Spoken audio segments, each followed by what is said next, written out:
Federal investigators at the Centers for Medicare and Medicaid Services have released a report on nursing home abuse and neglect. It finds that in 2007, nearly 90% of Indiana nursing homes were cited for violations of federal health and safety standards. Problems included infected pressure sores, medication mix-ups, dehydration, and neglect of patients. The same federal report revealed that 35% of Indiana nursing homes were cited for actual harm or immediate jeopardy in 2007. That's more than twice the national average of 17%. For the past 3 years in Indiana, 1/3, and in some cases more than 1/3 of our nursing homes have been cited for causing actual harm to our nursing home residents, or what's called immediate jeopardy, which means that residents have been seriously harmed, injured, killed, or at risk of being seriously injured, harmed, or killed. That's appalling. And here in Indiana, the situation may be much worse. Federal investigators at the Government Accountability Office released a report in 2008 on the effectiveness of nursing home surveys. It finds that fully 40% of Indiana's nursing homes actually underreported serious deficiencies in patient care. These federal studies make it clear that many of Indiana's nursing homes are systematically failing to provide staff in sufficient numbers to serve their residents.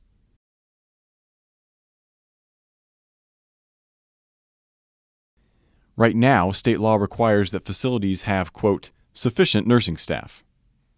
In a perfect world, that would be adequate. That would do the trick. Sadly, we are not in a perfect world. The word sufficient is incredibly vague, it's ambiguous, it's subjective. Sufficient according to whom? The wording is very weak and very ambiguous. I think what we need is ratios. If you have this number of residents, you need this number of staff to care for them, and that needs to be consistent. In my opinion, the best ratio is 1 to 5. And I say 1 to 5 because then you have the time to spend with the residents one-on-one. You don't have time to go to 13 rooms to care for 13 residents while your 13th resident is down the hall with the light on who really needs you to be there now. It's physically impossible to be in 13 different places at one time. We have to have some kind of basic ratio, a ratio of nursing assistants to residents on each shift, as well as a ratio of nurses to residents on each shift. It needs to be concrete. It needs to be something that is easily measurable so that a resident can know if that standard is being met, a family member, a CNA, anybody, member of the public can come in and know exactly whether the facility is meeting that standard or not.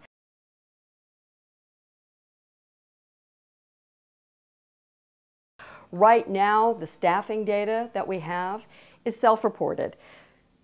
Health department inspectors or surveyors walk in the door for an annual inspection. They hand the nursing home a sheet of paper, and the nursing home fills out the amount of staff they have for the past 2 weeks. Self-reported and unaudited. Nobody looks at that data. We have no idea how accurate it is, and in fact, federal studies have shown that there are lots of problems with the accuracy of that data. What we need is a much better system for getting good data.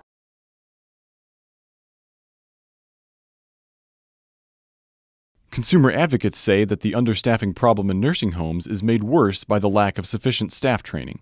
Right now in Indiana, certified nursing assistants are required to have an initial training of 105 hours. Contrast that then to what it takes in Indiana to be a nail technician. Right now, it requires 450 hours to be a nail technician. Now that's doing someone's nails. Think about then what we are asking certified nursing assistants to do. They have the lives of our loved ones literally in their hands with only 105 hours of training. This absolutely has to change. Another key factor in providing quality nursing care is retention of nursing staff and staff stability. Job turnover is extremely high in the nursing home industry, especially among nurses and CNAs. Consistent staffing is just extremely important. That's one of the things the residents talk to me the most about, that if they, they have a couple of aides that know exactly how, they want things done, and they can get it done in a fraction of the time of somebody new coming on. There were a few that my mother was able to build relationships with and she felt comfortable with, but then they would be moved to another hall, or they would resign, or they would go to another nursing home. So it's constantly that turmoil, that anxiety. If they have a staff person who knows what they like and knows how to do certain things for them, it takes a lot less time, and they don't have to explain over and over and over again. Advocates insist that nursing home management must take steps to improve working conditions.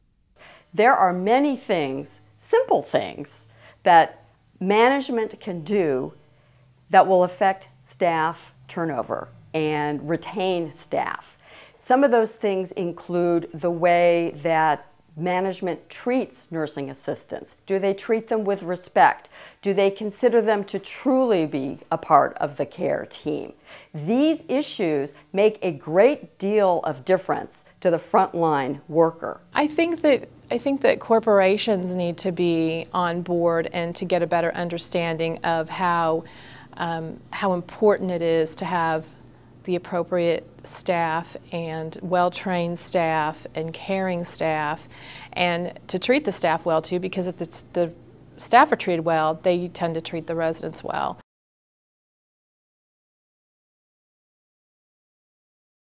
In order to make change in Indiana in the quality of our nursing home care, we have to face the fact that the nursing home industry is incredibly powerful. They're very organized, they make political contributions, and every single time we go down to the State House, there is a whole contingent of lobbyists from the nursing homes. Contrast that then to what United Senior Action brings to bear. We don't have slick, fancy lobbyists, but what we do have are numbers. And if everybody realized they have a voice, and then that voice is powerful and makes a difference, we could bring enough pressure to bear on legislators to make a difference. But that voice has to be heard.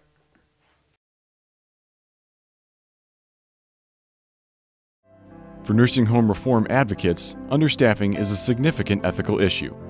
They say, as a society, we have a moral obligation to stop the tremendous suffering that results from nursing home short staffing.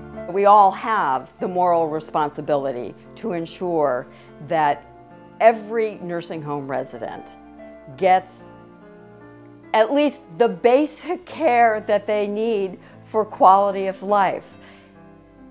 It's shameful to think that there are nursing home residents in Indiana who go to bed hungry at night because they didn't get the food they needed because there wasn't enough staff.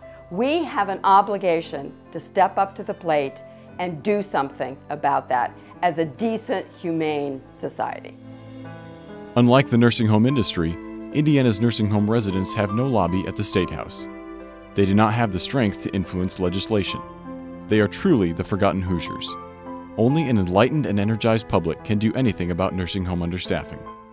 Our strength comes with our numbers. The greater our numbers, the louder our voices. You have a voice, and that voice counts. Make your voice heard, and together we can make a difference. If you want to help reform Indiana's nursing homes, if you want to speak up for the voiceless, call United Senior Action today at 1-800-495-0872 or visit the website www.usaindiana.org. Help make a difference in the lives of some of the most vulnerable citizens in Indiana, nursing home residents.